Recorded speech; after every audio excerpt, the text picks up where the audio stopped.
Bismillahirrahmanirrahim.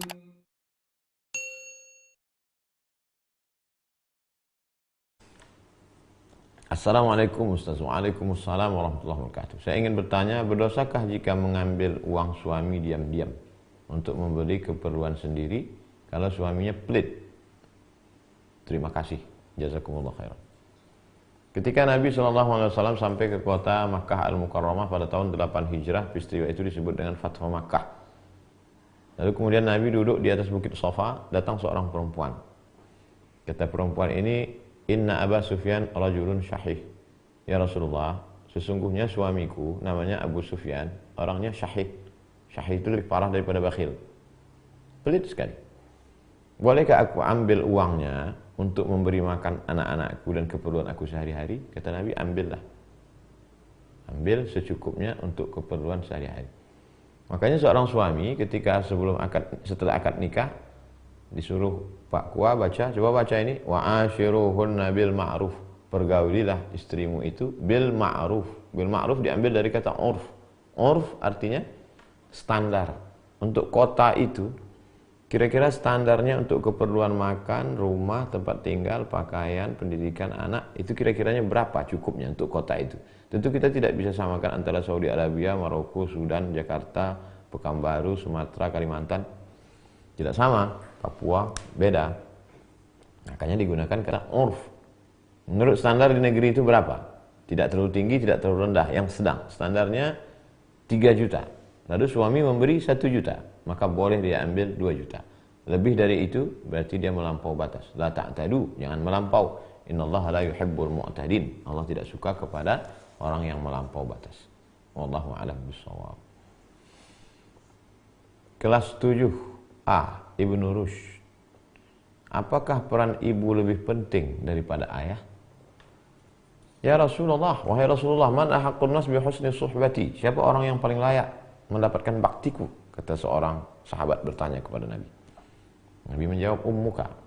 Sumaman, siapa lagi? Ummuka. Sumaman, siapa lagi? Ummuka. Sumaman, abuka. Nabi menyebut 3 untuk ibu, 1 untuk ayah. Dalam ayat Al-Quran, wa qadha rabbuka alla ta'budu illa iyyah. Allah mewajibkan engkau beribadah kepada Allah. Wa bil walidaini ihsana. Untuk ayah dan ibumu, maka berbuat baiklah engkau. Dalam hadis lain, ya Rasulullah, ayyul a'mal ahabbu ilallah? Apa amal yang paling dicintai Allah Subhanahu wa taala? As-salatu ala waqtiha. Qultu summa ayyun, apa lagi ya Rasulullah? Al-jihadu fi sabilillah. Qultu summa ayyun, apa lagi ya Rasulullah? Birrul walidain, berbakti kepada orang tua. Jadi berbakti, sayangi ayah, taati, senangkan hatinya, beri dia makanan, pakaian, sara hidupnya, berikan dia hadiah, beri dia surprise, senangkan, bahagiakan. Tapi ibu lebih, karena ibu mengandung, ibu menyusukan, ibu melahirkan. Wallahu a'lam bishawab. Assalamualaikum Ustaz. Waalaikumsalam warahmatullahi wabarakatuh. Bagaimana cara mengembalikan uang kepada orang yang saya ambil uangnya tanpa sepengetahuannya? Jumlahnya saya lupa. Saya sebagai orangnya sudah pindah. Juga sebagian orangnya sudah pindah tak tahu kemana.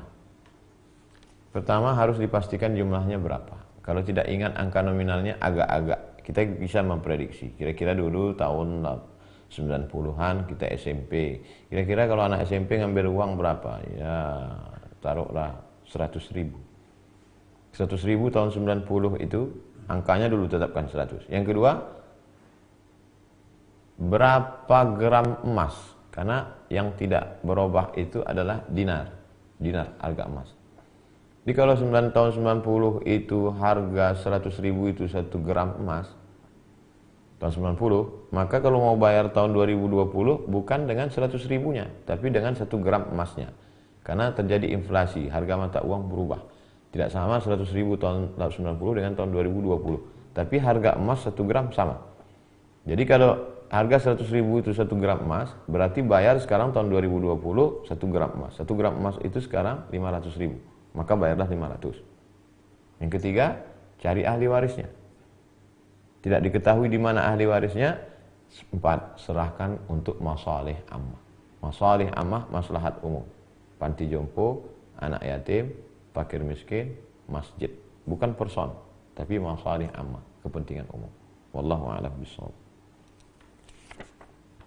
Assalamualaikum. Waalaikumsalam.